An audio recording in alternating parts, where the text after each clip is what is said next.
Hey, what is up, guys? It's Giltspire here, and welcome back to Champions of the Fog.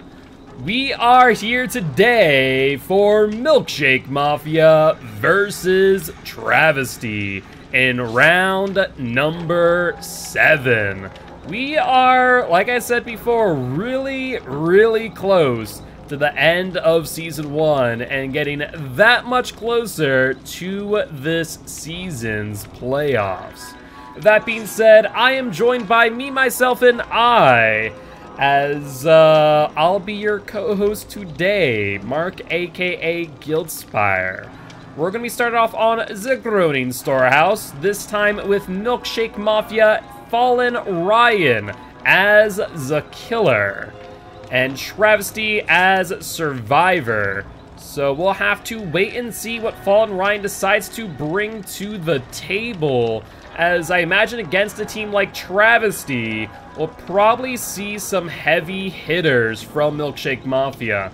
I'd be surprised otherwise, given that Travesty, I'm pretty sure, if I'm not mistaken, I can confirm it right now in the standings, has yet to lose a match against a single team and has some pretty good survivor win ratios. So I'd be rather surprised not to see some S tiers here from Milkshake Mafia, especially as we go right on in to game number 1.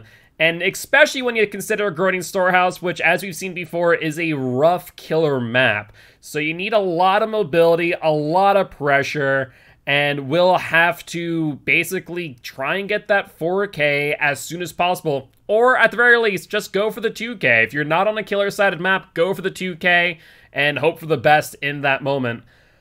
But, with that being said, we are just about into this match. We'll do a quick secondary build check, make sure everything is good to go, and then our thoughts will not have to wait long, or our guesses for what killer Fallen Ryan is going to be bringing, as we'll be knowing here in just a few moments. I'm thinking if I am Milkshake Mafia and I haven't checked the killer tracker, I would say probably Spirit would be a good shout, maybe a Blight or a Oni, but after a good double check, we are good to go, and it appears to be a Huntress. Honestly, a little bit surprised about this.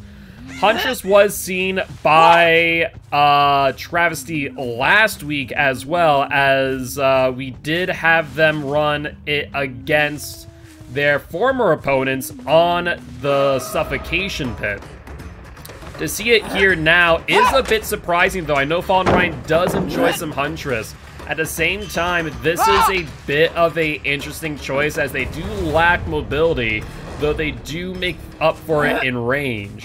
Unfortunately, though, for Fallen Ryan, they have not been able to land a hit with their hatchets thus far, and using up their not killer instinct, but lethal pursuer timer. So we are pretty far into this match with 0 hits whatsoever, leaving Fallen Ryan with only 2 additional perks outside of lethal pursuer and corrupt intervention. And as we do hear that totem pop off, now Fallen Ryan is left with only 1 perk at this moment, with only about maybe 45 seconds left until corrupt intervention is over. Nancy bringing Fallen Ryan over into the corner of their corrupted zone, giving them the down. Though definitely a good down that was able to be had within the first 2 minutes, it's still going to be a pretty punishing position for Fallen Ryan to be in, as they are both A, going to have to reload with only 1 hatchet left, but also going to have to move out of their corrupt zone at a 110 speed. So it'll be interesting to see here what they opt to do, but looks like as they are near that breakable wall, they opt to break that open, hopefully to reduce the viability of that loop later down the line. But we hear some survivors on this hill gen, and Fallen Ryan has taken a shot, but narrowly missing the Meg as she keeps her distance pretty well. These survivors being very keen on maneuvering away, and that's not going to give Fallen Ryan any advantage. But looks like Claudette was able to dodge that chase and moves into one of the pockets, as I believe we now see the Megan. But Fallen Ryan not following the scratch marks as they both dive into the pocket, and does appear Nancy has been healed off a hook. So definitely an interesting choice here, and we're seeing exactly what my concerns were about, as Travesty is playing against this Huntress very, very well. But Fallen Ryan not getting too dismayed, as he is slowly but surely starting to grind out pressure against this Claudette, but pocketing the hatchet as she is able to get some objects between them both, and with a life able to make some additional distance, but find herself out in the open as Fallen Ryan narrowly misses another throw around the tree. And much like what we saw with Nancy, looks like Claudette is opting to go out to a corner, but with the miss there from Fallen Ryan, Claudette is able to get to a pallet and making distance between them once again. With the mind game though, Fallen Ryan is finally able to get the down and will reload prior to the hook. Unfortunately though, this time spent will give Travesty plenty of time to work with as they begin to crank out those middle gens. If, in instance, Travesty leaves the pocket gens for the last 2, the game will be pretty much set in stone for them, and they will at least be able to activate the exit gates. And as you mentioned, the amount of time just given to these survivors, as Huntress has to slowly traverse from one side of the map to the other, is more than enough time for them to quickly focus down these gens. We see Claudette healed up, and I imagine she won't be injured all too much longer, as we do find the Huntress in chase now with Midas as the Meg. Fallen Ryan trying to mind game around that obstacle, but Midas, being keen on that idea, leaves the tile completely and gaining enough distance that Fallen Ryan decides to leave the chase entirely. And looks like they had a pretty good call out here, as they do find upwards of 2 survivors at this tile. One dropping off from that pocket, but Jake staying back behind. Unfortunately for Fallen Ryan, Jake has yet to be hooked. So in this instance, this is not the right chase in my opinion, as this will result in, at most, another fresh hook. When it comes to Season 2, the fresh hooks are exactly what you want to go for, but in Season 1, as of right now, you ideally want to get a survivor out of the game as soon as possible, but a pretty short chase this time round on the Jake. However, these generators, I imagine, will be completed rather quickly, as only 1 remains.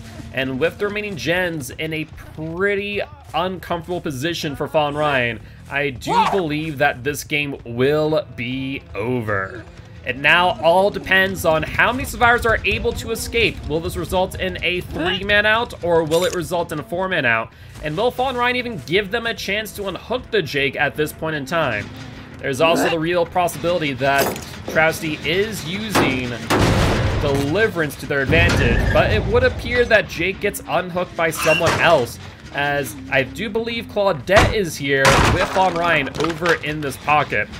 And though Pop Odoweasel was used, only so much time can be taken off of all the remaining gens, as Claudette holds the ground after dropping that pallet. Really good usage of that there in order to make a little bit of distance and force Fallen Ryan to have to break the pallet instead of catching up to her or getting a hit over it. So really good stuff, but unfortunately I believe we'll see Nancy here commit to the generator, and so we do. And I'm not sure if that actually hit Nancy or not, because I do believe there may have been an adrenaline play, but Nancy will take a hit here, or not, as she does 360 to Hatchet. Fallen Ryan trying desperately to get them two for a very quick 1-2 punch, but not able to make it happen, though able to hit Nancy around that corner.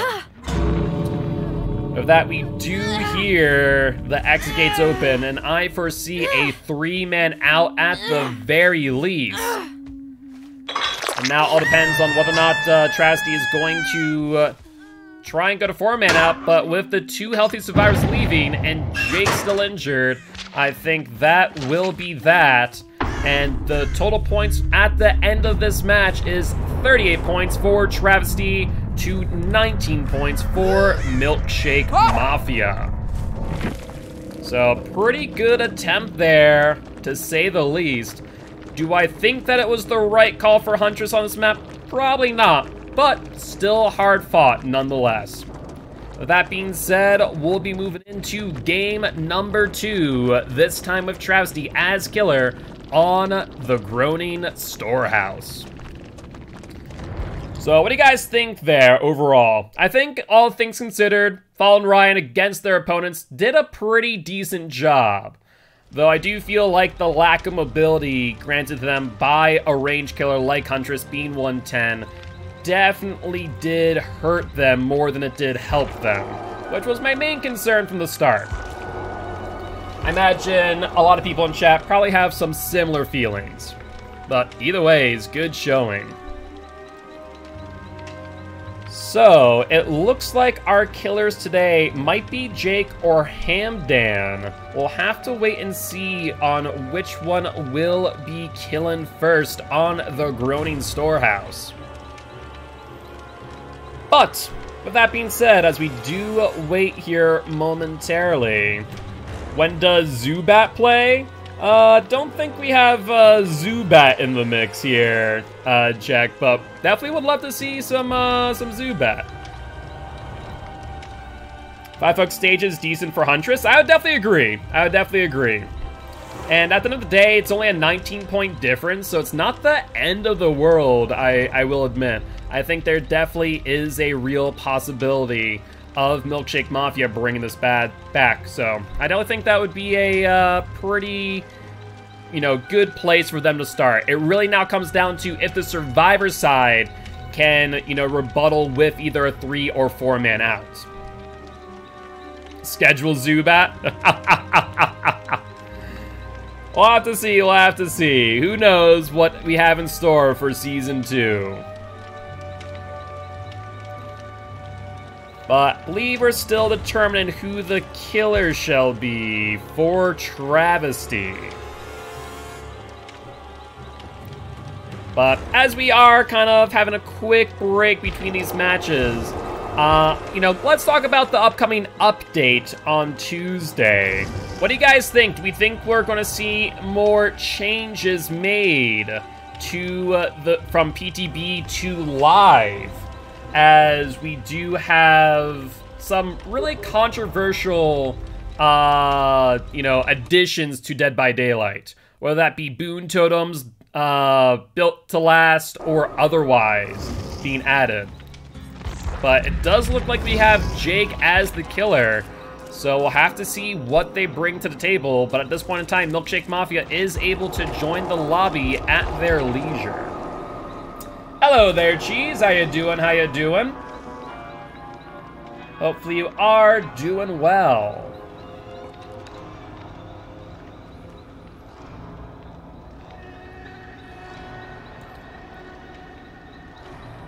All right. Oh, and looks like drivers have gone out, so let me fix that real quick, For those who do know me from my personal streams, you'll know all too well that my drivers like to throw a wrench into things once in a while. And I do recommend, guys, if you haven't already heeded the mods, please do control yourselves. If necessary, they will time you out and ban you as necessary. Please and thank you. Alright, but we do have all the survivors in lobby. I believe we're just now waiting on the builds. And I am quite excited for you guys to see the killer.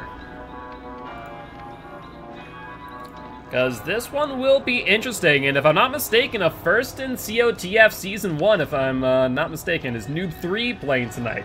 No, that would be interesting, though. What are we doing tonight, Cheese? Well, this here is Champions of the Fog.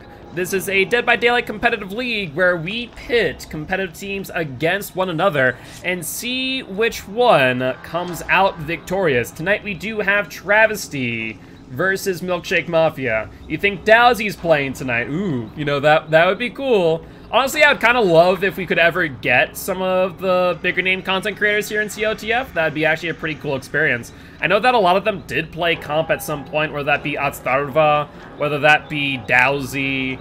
I forget who else has also played comp. Obviously, Aaron has played some comp too. We already used all of our Huntress allowance. Fair, Midas. That's a fair call out.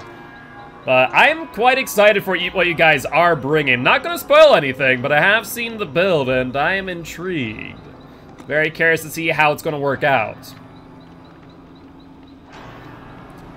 But so far, we have 3 out of the 4 builds from the survivors. Getting the 4th one in now and just waiting to get the go-ahead from our referee. Once we do, we'll be jumping right on in to game number 2, this time on Groaning Storehouse. Evan coming in? Okay, I could see, you know, a Trapper Boy. Trapper Boy could be kind of nice. We have seen Evan those seasons, so you'll have to guess again. Like I said, there's not been a killer we have seen at all this season. So it's going to be interesting. Competitive is really cool, so that means Martha's going to play. I don't think we're that big name yet. We're definitely not upwards of DBE and DBDL range as of yet, but we are a growing league, as this is just our first, technically, second season. We had a Season 0, this is Season 1. Season 0 was the season of learning via mistakes. And we do have a very interesting Season 2 coming up, which I think everyone's going to enjoy. Because I'm a killer main? Fair. Yeah, killer is very hit or miss here in competitive Dead by Daylight. You do find more often than not the survivors are the stronger team, as if they play efficiently, it's a very easy 4-man out. Definitely take some good killers, especially against teams like Travesty, which are known for their survivor side. But that being said, I do believe the builds look good. I'll let them know in the lobby. And we'll be jumping right on into game number 2. As a reminder, game number 1 ended at 38 points for Travesty's survivor side. And Milkshake Mafia's Huntress with 19 points. So it is a 19-point difference going into game number 2, which means Milkshake Mafia ideally going to bring this back with a 4-man out. But we'll have to wait and see what will happen as we load on up. But if you guys are interested in competitive Dead by Daylight, whether that be as a team, as a player, or just a spectator, feel free to join Discord and also drop a follow here on Champions of the Fog. Normally, we'll admit that I am joined by a co-host, but today it is me, myself, and I solo casting. It is a wee bit late at night. Yo, what's up, Travesty? And what's up, Love? Hopefully you're both doing well. And we are about loading up, so once we do a quick double check over the builds, we'll be jumping right on in and seeing what killer Travesty has brought, and I am quite excited to see if it works out how they intend. But with that being said, it is the Hag. I am really excited to see how well Travesty can use Hag here on the Groaning Storehouse. I mean, honestly, it makes a little bit of sense, as, you know, that main area is a place that you want to really protect and just give them the pockets. So Hag could definitely be pretty influential. Though we do see their first perk leave the game, as we do hear a totem pop off in the distance, yet to be determined what that totem might have been. Doubtful on Hag that is haunted ground, more likely an undyed or ruin. But Hag currently is still out and about, and looks like Ruin is still in play. But looks like these survivors just kind of taking their time and not feeling too threatened by Hag, and Hag not really feeling too threatened by the survivors either. You know, seeing that Meg on the hill, but opting not to go for the chase. We do hear a trap get disarmed, I do believe, by a flashlight, which is actually a big shout if these survivors do play it well. But, however, the Claw this time triggering her off by herself and taking a hit, but immediately running into the pocket, potentially to get healed by one of her teammates, as we do see what looks to be the Meg over here at this tile. Looks like Hag looking to fake out the trap and will get a hit at Shaq. Question then remains if Meg is going to run into her web, and she has, which this might result in a down, and it does. As one of the things about Hag, you need to be mindful of where her web is, and if you're running into it while injured, and unfortunately for the Megan, she ran directly in, and this is going to give the Hag a whole lot of power, as we do end up with this hook in their web of traps. Survivors, however, do manage to get this gen off, and actually 2 back-to-back gens. So really good stuff there. However, the Claudia does pay for that, as she does end up going down. Though the survivors at this moment are able to get the unhook and start triggering the Hag's traps in order to try and disarm the web to some degree. Unfortunately, though, it does appear that the Meg is still in the web, and looks like she might not be all too lucky, as she does trigger another trap and does get re-down. So Hag, thus far, able to apply a lot of really good pressure here, as she's able to go from hook to down, but the Meg, not having any of it, does end up hitting her with a decisive strike, getting back out into chase, and Hag opting to commit to the chase, in fact, which I do find rather a bit surprising. Though Hag seemingly may have dropped chase now, though instead actually noting where the Meg has gone and trying to catch up to her on this eye wall. But looks like Meg opting to go for the LT, and the Hag disengaging chase and getting the hit on the Feng Min. So this is interesting. I mean, Hag thus far not playing horribly, but I will admit with their hill gen going, they will have to adjust their web accordingly. And actually 2 of their hill gens. So this might mean Hag's in a bit of a awkward position. For if, in instance, this continues, I do believe that these survivors have a high likelihood of escape. But unfortunately for the survivors, Fallen Ryan is once again caught out in the middle of nowhere, as they will end up going down underneath the pallet. And so this is going to potentially give the Hag a lot of good pressure, as this will be their first survivor on Death Hook.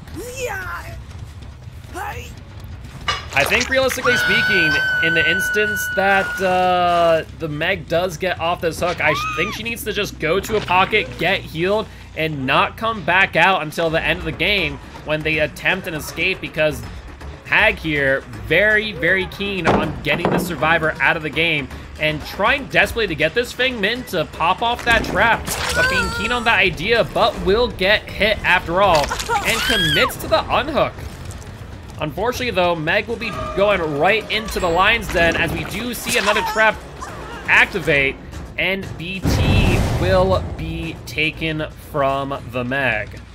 With enough distance, though, it looks like Meg will be able to get away, as the Feng Min does take her place on the hook.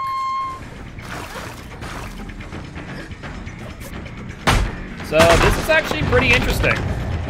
So far, they're playing relatively well, and though I will say 3 gens have been completed, they currently have 4 hooks and 1 person on Death Hook.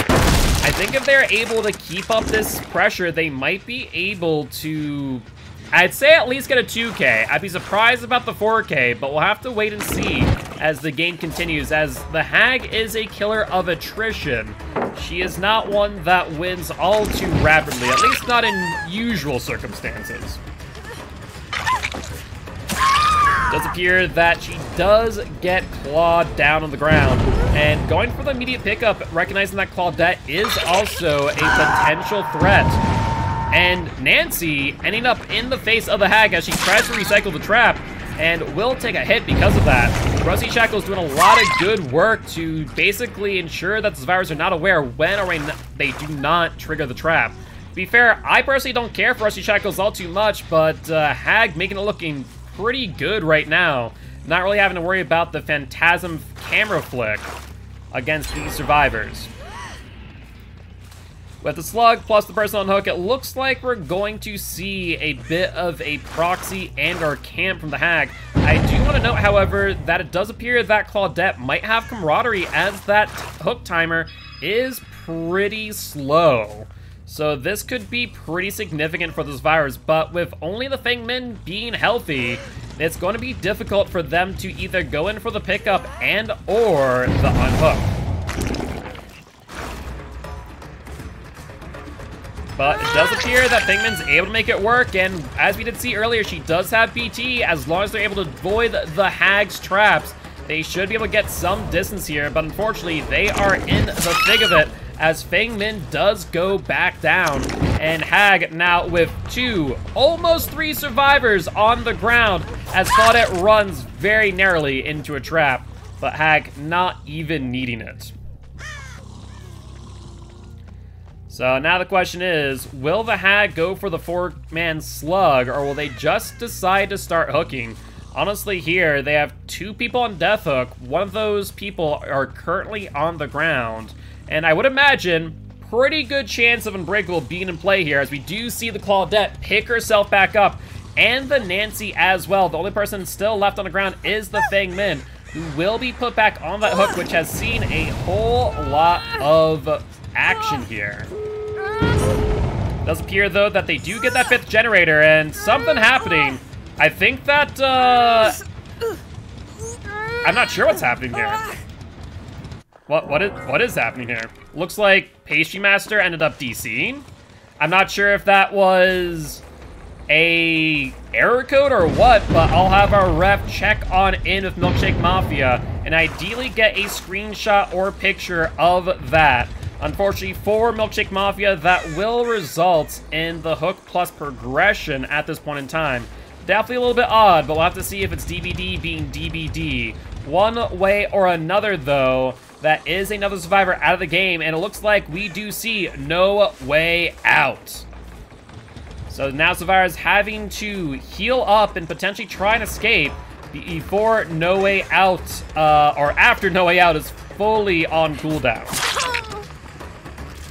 It does appear that the Nancy does take the hit, but it would, I would imagine, the other 2 survivors are probably going to be able to get out at this point in time, as it does appear that survivors either trying to trigger the traps to draw the Hag's attention away, or to potentially get rid of them a bit early to take the body block here, as we do see exit gate is open, 2 body blocks incoming, Hag not able to get past, and that will result in a 3-man out. Yeah, that was a little bit interesting there at the DC. Well, I'll get confirmation on what exactly happened, but that there will result in 3-man out for the survivors. But still a pretty good showing from the Hag, as that was, let's see, 6 hooks and a progression off the DC. Resulting in 38 points for survivors, 27 points for the Hag and Travesty. Total points, 65 points for Travesty and 57 points for Milkshake Mafia. Yeah, it's hard to say, guys, what happened, hence why we're looking for confirmation, whether that be from a screenshot or otherwise. And for the record, jokes are allowed, but keep them a bit tasteful, as it can be difficult for our moderators to know whether or not you're joking at times. And you might think you're joking, but we have gotten requests from people about you know, jokes that people thought were jokes, but were not taken as such. So just be mindful of what perspective looks like on all sides. With that being said, we'll be jumping into game number 3, as let's take a look. What map are we on? Looks like we are going to be on Temple of Purgation for this next match, with Travesty once again as the killer.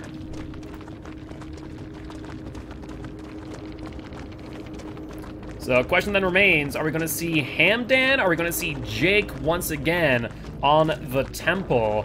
We did see Temple in yesterday's matches, and the consensus was that we're probably going to want to see some mobility-focused killers. So, maybe we see some Blight, some Wraith, or things to that regard. Maybe even some Twins, as they did a pretty good job on Temple Purgation yesterday. But with that being said, looks like we are getting our invite to lobby, where Milkshake Mafia will be able to join momentarily.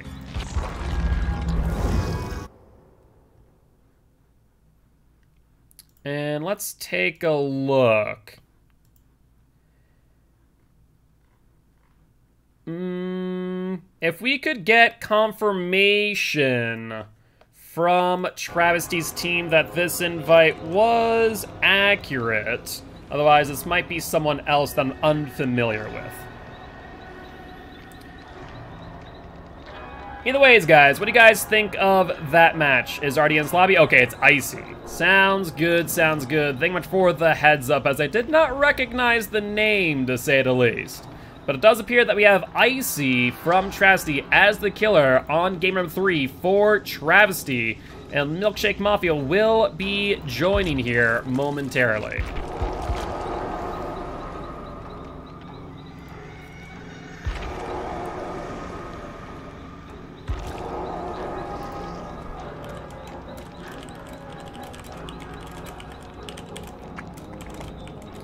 Yeah, it does appear, though, that it was a blue screen error on the PC. Unfortunately, you know, older PCs, it can happen. So we'll keep that in mind for the future, and that is why we do have penalties in Season 2 to address such a thing, if it does happen. Only Billy Blight would be ideal. We did see a pretty good Billy yesterday when it came from Jazzy on Cookies. So it is possible that we might see another. Also, as that did not go through, I'm gonna make it known here and now that that comment is not appropriate whatsoever. Do keep in mind that if you are a competitor in COTF, you are going to be upheld to the standards of it, and you will receive penalties accordingly based on your behavior, not just in Discord, but also in Twitch chat, so do be mindful of that fact, please and thank you. Another infraction will result not just in a warning, but that will result in a penalty.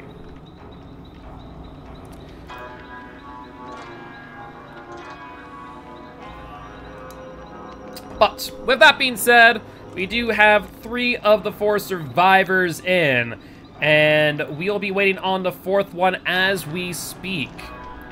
In the meanwhile, what were your thoughts on that Hag game? We actually haven't seen Hag at all in COTF this season, and for good reason, I'd argue. Hag in comp is definitely a bit of a struggle. I feel like most comp players know how to play around them pretty well. So it will be interesting to see if we see Hag ever again. Chances are I'd say probably not. I think that result for Hag is pretty common, all things considered. Just for the fact that Hag's a 110 killer, very trap focused, and with the ability to disarm traps consistently, can be difficult. Nope, not your comment, Cheese. If you don't know that it is your comment, then it probably wasn't you. Let's put it that way. Do keep in mind, though, my, what you see here is in a 1-minute delay, so I might see your comment a little bit later. Travis saying Icy as a killer is definitely Blight had a success in Season 0 on this map. Yeah, it's true. It's true.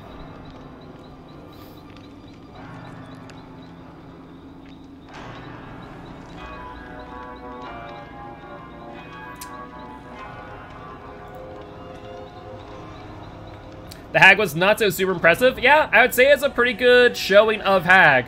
Also, I do see from our mods that it does look like there are some jokes being passed back and forth in chat. So, fair. But I guess a good example of how myself as a commentator, we only see things in snapshots, making it hard to get the clear picture of everything going on. So, good to go, and I will rescind my statement about sanctions or warnings, as my mods will be able to keep me informed as deemed necessary. But it does appear to be that we have all 4 builds here in chat. Yes. I actually wanted to ask what the score was really quick. Yep, score as of this moment, we're looking at 65 to 57. Only a 8-point match. Yeah, actually pretty close, all things considered. Who has 65? Travesty with 65, Milkshake Mafia 57. Okay, thank you. But at the end of the day, we'll be jumping into game number 3, as I do believe builds are good to go. Correct me if I'm wrong, Giraffe. That looks good to me. Thank you. So it looks like we should be good. And that being said, we'll be jumping into game number 3. I mean, realistically speaking, any mobility-focused killer is definitely a possibility.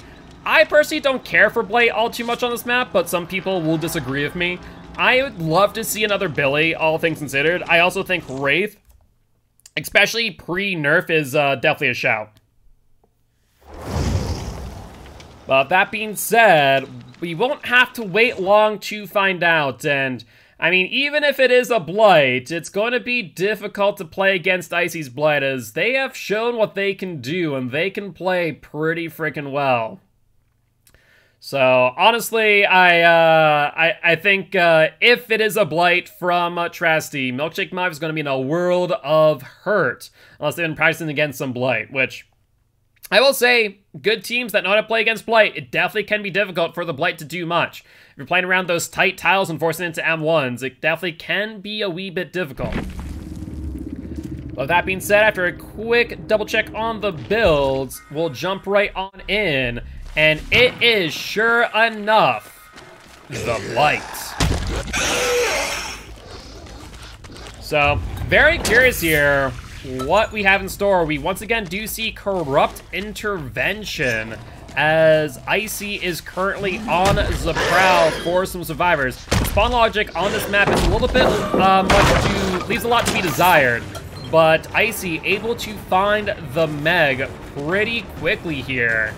And this will be a good chase, as we do find them on the shack, but Icy not able to make that connect at the door. Was surprised not to see a slide tech there on that wall to cut the corner just a little bit tighter, but they might not need it. However, they do make a miss on the Meg once again, and Meg dropping Pal early at shack to try and keep some distance, as they are trying to extend this chase for as long as possible to allow their survivor team to get some gens started. However, Icy not able to get anything going here on shack, resulting in a much longer chase than I would have expected. And it does appear that Fallen Ryan will end up going down after that first gen is completed. I would imagine that there was a 2-man gen at the very least, and would also think that we have another gen probably halfway through. So Blight's gonna have to be on the prowl. We do see a totem pop off in the distance. Question of the day, was that Ruin and or Undying? The looks of things, since that gen is no longer aggressing, it would appear to have been a Ruin. So, looks like Icy now without any passive gen regression, which is going to be huge here for Milkshake Mafia. Once again, using these tight tiles, and Blight just not able to make it around those corners accordingly. So will be interesting to see here if Milkshake Mafia is able to keep to these really long and unexpected chases. Honestly, I was not expecting these type of chases here against the Blight, but they're doing a fantastic job. Maybe they've been practicing specifically for this scenario, knowing that Icy on Travesty is a decent Blight. Nancy, though, taking the hit and trying to get up the hill, but Icy able to get the flick and the subsequent down. That'll be the second gen and the second hook. I will mention, however, that was the main gen, which I will always recommend on Temple of Predation if you are on the Survivor side not to do until the very end, as it does open up a lot of loops that were better for you otherwise. So I am a little bit surprised to see that. We do, however, see the Claudette at the unhook, getting it from the Nancy, and Nancy looking to try and get the BT hit, but not able to make it work, resulting in Claudette losing a health state as she does make her way over to Shaq, which no longer has a pallet, and Blight will get the quick 1-2 punch.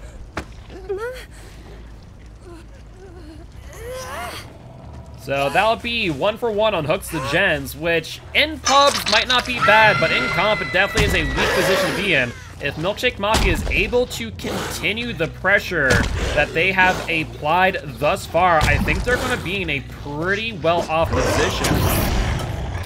We do, however, hear that gen lose 8 seconds from the skill check miss, and Fangman jumping into another chase and taking a hit. Let's see if the Blight's able to catch up quick and get the down, as it looks like they're keen on the movement from the Fangman, just not able to make it work in their favor, though, as Fangman is able to dodge the Blight completely, but not gain all too much distance, as Blight once again will go for another Blighted Rush, but sliding off of what they're looking to bounce, and still, though, able to catch up, get the down, and the subsequent hook. So, good stuff, all things considered here. That is now 1 hook on every survivor. My only concern there is that with only 2 gens left, you kind of want to get someone potentially out of the game. We do see, though, that a Repressed Alliance is activated on that gen, trying to ensure that the Blight's not able to get a Pop Goes the Weasel, as we have seen them pop a gen prior once Ruin was destroyed. There's the 4th gen now, and Claudette no longer broken from the Deliverance. However, we do see that Pastry Master is still on hook, if only temporarily. Meg will drop the pallet, trying to make some distance here. Blight's going for the rush. Will she be able to make anything work here? And she is able to dodge, potentially with a dead hard. It's hard to say for certain. But either way, Fallen Ryan leading this play on a very, very long chase, as she will be once again dropping the pallet for distance, and Blight just not able to make it around the corner, trying to go for a hug tech, but just a little bit too late. So good stuff here. This here, though, I think will be the down, and now the Blight will have to make a decision here on what to do next, as I foresee this last gen being worked on by 2, if not 3 survivors for the potential escape. As of right now, Fallen Ryan being the only survivor currently on Death Hook, and that there will be the 5th gen. We have seen on many of occasions No Way Out being used on killers towards the end of the season. Would not be surprised to see it again, and sure enough, with that noise notification next to the exit gate, that is indeed a No Way Out, given the Blight all the information they need. But Fang Min using the tree to their advantage to dodge the hit, and Fallen Ryan still on hook. As soon as we say that, looks like Claudette going for the unhook, and Blight opting to go for the Meg. I mean, this is a really good showing. Honestly, if we're comparing this game to the Hag game prior, this looks night and day as far as Milkshake Mafia is concerned. And looks like Meg just bringing Blight as far away as possible as they end up going into a corner, but No Way Out still with some time remaining. This might not really work out in the survivor's favor, as this will be the first kill, and potentially giving the Blight an opportunity to go for another hook and camp. We'll have to see, though, as No Way Out has officially ended, and the Survivor is now able to go for the exit gates. Will Blight make it in time and be able to get the down prior to these exit gates being open? Looks like he went to the wrong exit gate, however, and with Blighted Crow and Blighted Rat will get there, but seemingly not in time to stop the exit gate from being open, as it would appear that Blight trying to go for the Nancy. But with a healthy Survivor here, it's going to be difficult for him to avoid the body block, which is incoming from the Claudette and the Fangman. And fair enough, the Firecracker play too. Nancy, though, getting boxed out and subsequently downed. A huge play for the Blight, denying the 3-man out. And that there will be a hook and progression, resulting in 29 points for the Survivors and Milkshake Mafia, 27 points for Travesty and the Blight. Final score as of this moment, as we do go into game number 4, 92 points for Travesty, 86 points, however, for Milkshake Mafia, only a 6-point difference. Not bad. Going to game number 4, this is a very, very close match. So amazing stuff from both sides and very exciting, as I'll be honest, Milkshake Mafia definitely the underdog in this matchup between these two teams. What do you guys think of all that? That was an intense match and a very intense ending. That could have gone a completely different way, and I think if Milkshake Mafia would have been able to get the escape, would have actually taken the lead at the end there. So really, really good stuff. But now it all rests on the shoulders of Milkshake Mafia's killer, as this is definitely a Survivor-sided map, and even for Blight, definitely found it difficult to get that 4K. We'll have to confirm, of course, what Milkshake Mafia's killer will be, and I believe it might be Fallen Ryan, but I'd have to double check. It looks like tonight it is Fallen Ryan and Cake, so it might be Cake as the final killer. But great results for the Blight, great results for the Survivors. I was really, really expecting maybe, I think a 2-man out was reasonable, but for the 3-man out there, it was a pretty close attempt. So good stuff, good stuff. So if we take a look at the scorecard as we are waiting for this to get ready, what is the minimum amount of work that Milkshake Mafia theoretically needs to do? So theoretically speaking, the minimum amount of work they need to do, it looks like, at the very least here, they're going to have to go for a 2K 10 hook, at the very least. If they're able to get the 3K, however, they will only need to get the 3K. Yeah, theoretically speaking, if they get the 3K, they win. If they get the 2K, it needs to be a 2K 10 hook. Anything below that, however, they basically are not able to accomplish it. Even at a 1-man out, or a 3-man out, if Travesty were to get it, it is not possible for them to win, so it's going to have to be a 2K at the very least. So definitely going to be an intense match here, and puts a whole lot of pressure on Milkshake Mafia's killer going into this last game. So if I had to guess, I would definitely imagine another high mobility killer like Blight coming in on game number 4. I don't think if I'm Milkshake Mafia, I would be going easy, bringing a Wraith, bring another, you know, A or B tier like Huntress. Has to be Nurse or Freddy. Freddy, I don't think is the right move against this team, I'll be honest with you. I do believe that Freddy would be a little bit weak here, as at the end of the day, they are a, you know, M1 killer, right? And against a team like Travesty, I don't think an M1 killer is going to be able to do the job. So I think you need to probably go with a Blight, maybe even a Nurse if you feel confident in it. But we are officially now in the lobby, waiting on Travesty to join, so feel free to have them join at their leisure.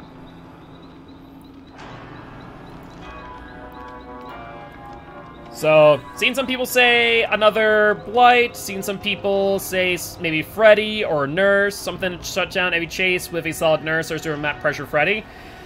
Map Pressure Freddy is definitely a choice, but man, I'll say I played against some good teams with Freddy, and it just feels bad. Actually, in fact, I played against Regicide Freddy on a backwater swamp map. I forget if it was Pale Rose or Grim Pantry.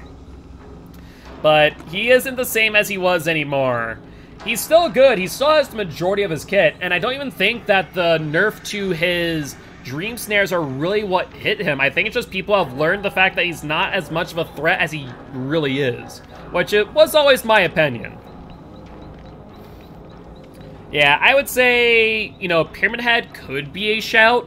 At the same time, I still feel like he just doesn't have the mobility necessary for this map. So I think, honestly, Blight or Nurse are the call. If you feel very, very confident, you know, maybe a Billy. But I think with this game being as close as it is and requiring a 2K 10 hook or a 3K, I think you just need to bring out that S tier. Blight or Nurse. A Twins could be a good, interesting play, though. I would be intrigued to see a Twins. We did see Twins yesterday on Temple Purgation, and it was a pretty good game. So definitely not outside the realm possibility, I will admit. But we'll have to wait and see. We're currently getting the Survivor builds as we speak. You're thinking Nurse Freddy, maybe even a Twins. Play correctly would not have a horrible time with Temple. True, true. Yeah, I think if you're playing towards the middle, leaving Charlotte as a sentry, and then bringing out Victor, that way you don't really have too much distance to make every time you go for the pounds, could definitely be the play with Twins. I'm not sure if I'd be that willing to take that chance in game number 4 of Twins, even as good as they are. They are, in my opinion, top A tier, but in comp, it definitely is hit or miss. Depends on how the teams play around. They definitely would need to run like Thanatophobia, Ruin, probably Undyne instead of Pop, and Corrupt Intervention. You really just have to go for as much slowdown as possible. But that being said, I do believe we have all the builds for the Survivors. We'll just get confirmation momentarily if they are good to go, and we'll be jumping into game number 4. Looks like they are good. I'll let the lobby know.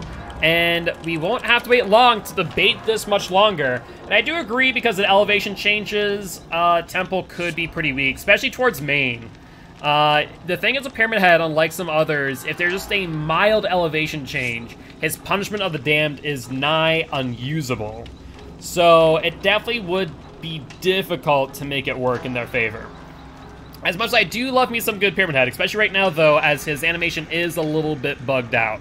I cannot wait for the 19th, or this coming Tuesday, for Pyramid Head to be fixed.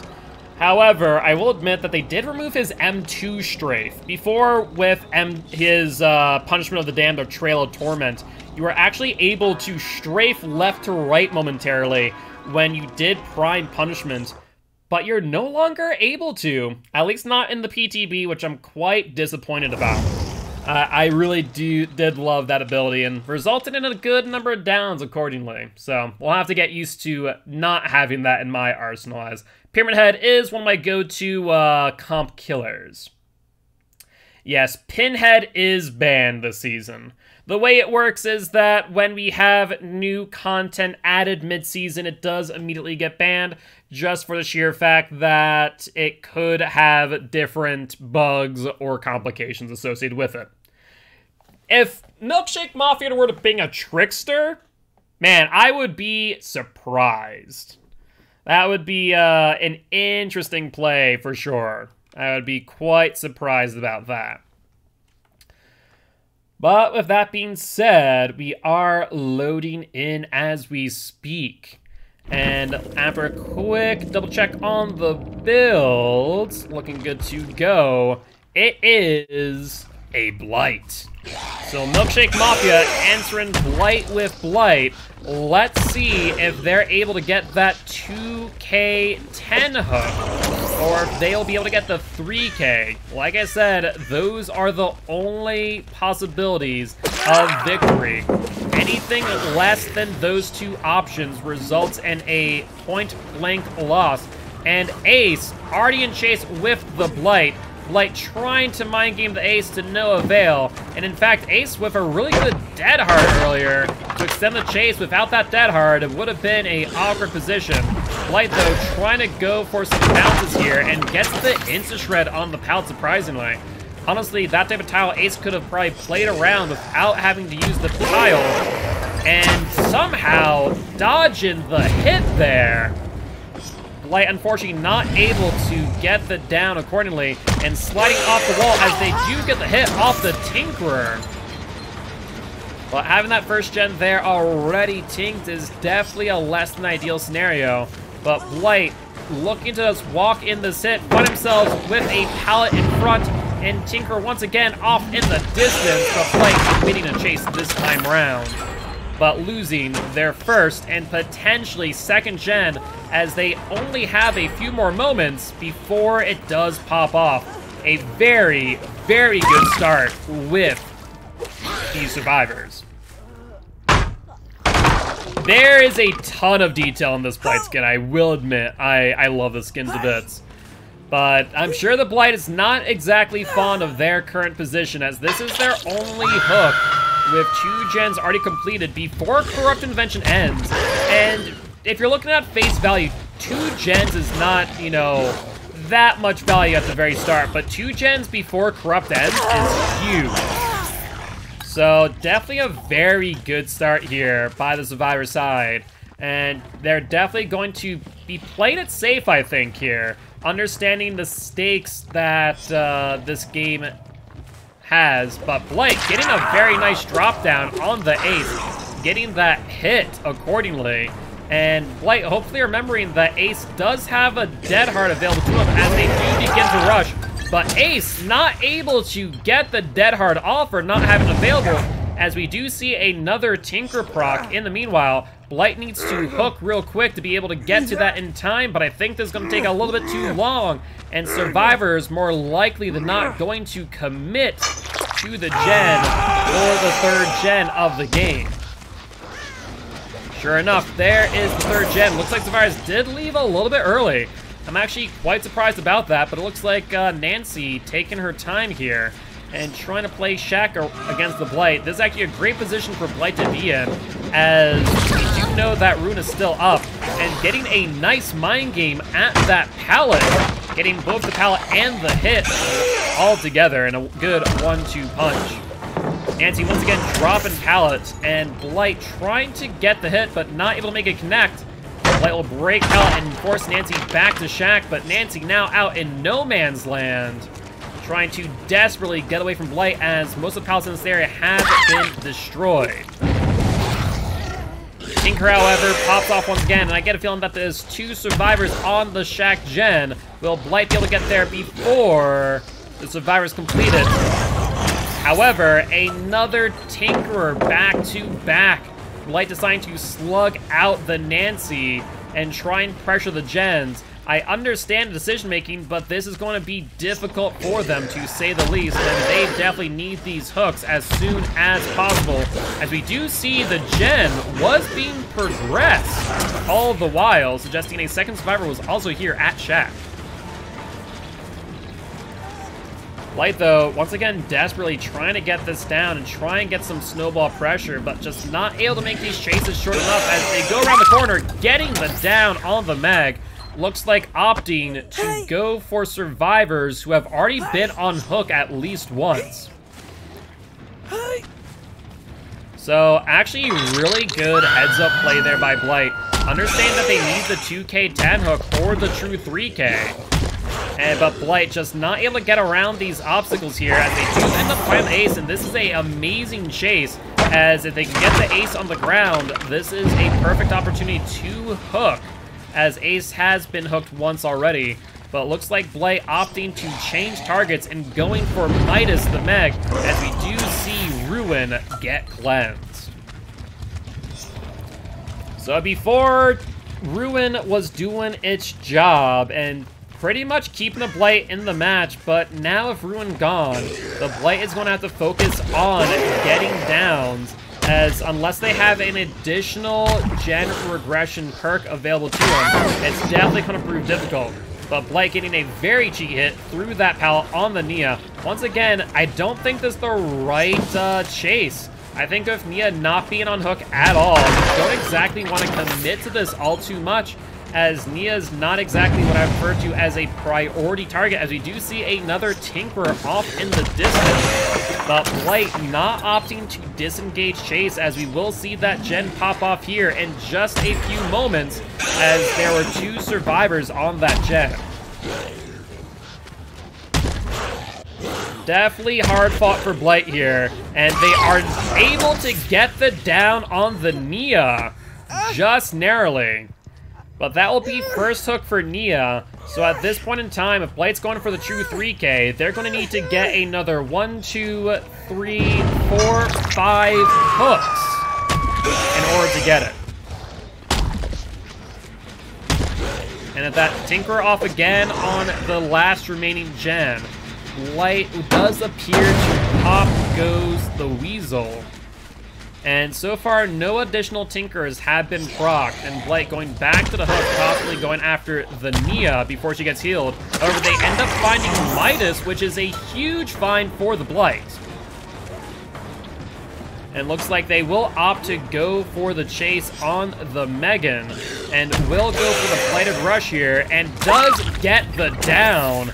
If Blight is able to quickly hook and kill the Meg, then go for a Pop Goes the Weasel, this could be a complete turnaround. However, we do see a Tinker off the distance. If there are 2, if not 3 survivors on Shack Gen, I think this here will spell disaster for Milkshake Mafia.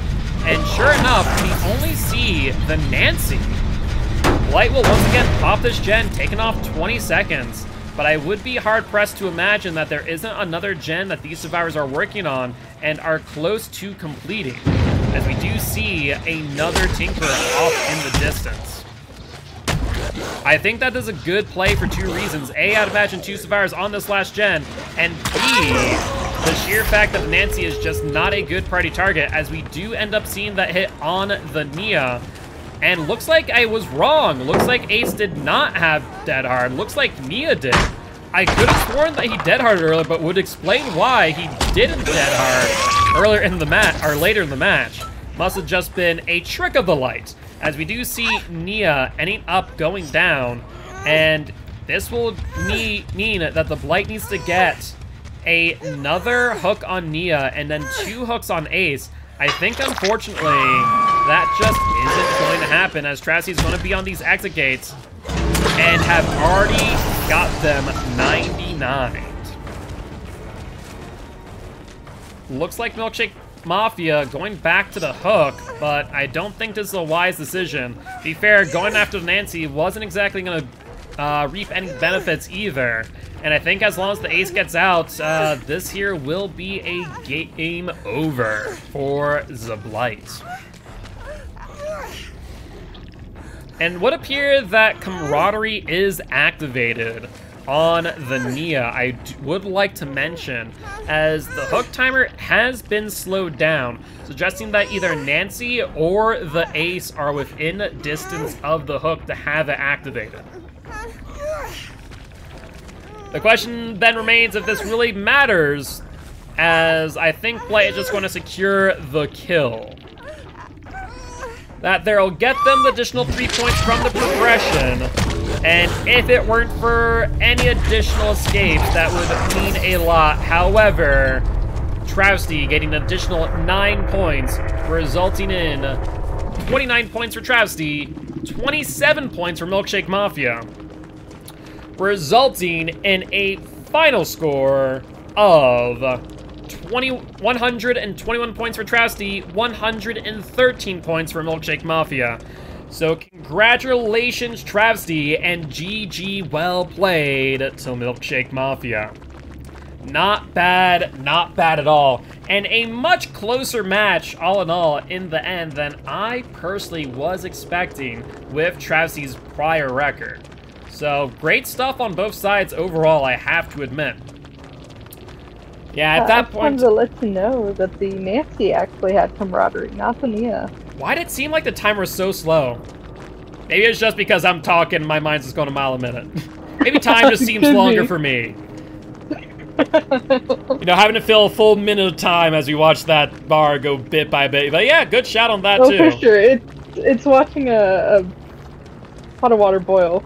Yeah, no, seriously, it really is. So good shot on that, because I'll be honest, I'm sitting here going, that's not the camaraderie. It seems like it's taking forever. Nope, that's just me sitting here watching the clock go down for a minute. And you don't realize how long a minute is until you watch the clock, apparently. Well, that being said, that there is our match for the night. And once again, congratulations to Travesty and GG well played to Milkshake Mafia. Amazing, amazing game. On that note, guys, I am Mark, aka Giltspire. I'm an educational Dead by Daylight player, here to teach kills how to play Killer and survivors how to play against Killer. I'm also the owner and commissioner of Champions of the Fog. So definitely make sure to drop on by the Discord, and also say hi to me tomorrow at 7 PM CST for my personal Dead by Daylight stream.